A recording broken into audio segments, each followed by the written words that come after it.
My name is Stephen Lewis. I'm the president of Integrated Policy and Science, a private consulting firm, and I've developed a recent and abiding interest in if and how hormesis can be incorporated into human health and environmental risk assessment.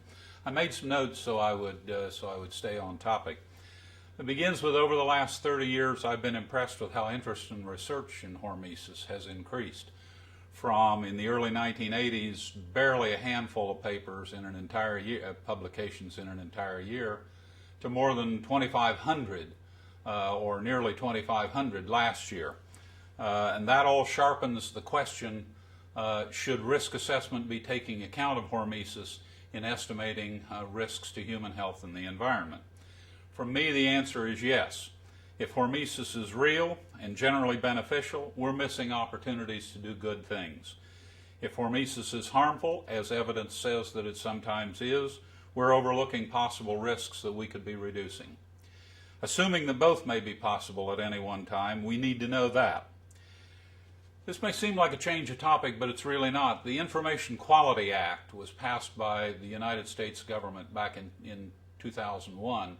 The Information Quality Act is important here because it requires transparency, objectivity, and utility, usefulness for data used in health and environmental regulations. Consistent with the provisions of the Information Quality Act and the requirement that government agencies take full account, that consider all of the possibilities for health and environmental risks before they make a decision, says essentially, in my mind, that hormesis should be incorporated. Furthermore, some advancements to the current approaches that toxicologists and risk assessors do are due for change. My personal and professional views, are that all change in the direction of incorporating hormesis into risk assessment will be incremental. By that I mean it will be a steady, small but steady change of greater recognition given, in the same way the greater recognition has been given to the research science over the last few years. The demands on risk assessment today are different than the demands that were on risk assessment of 10, 20, or 30 years ago. The problems we face now require a whole new approach.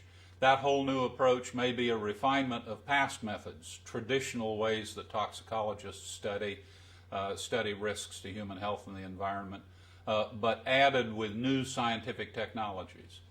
Those new scientific technologies, unfortunately, fortunately have been advanced over the last decade or two, but for the most part, unfortunately, those advancements haven't shown up in risk assessment.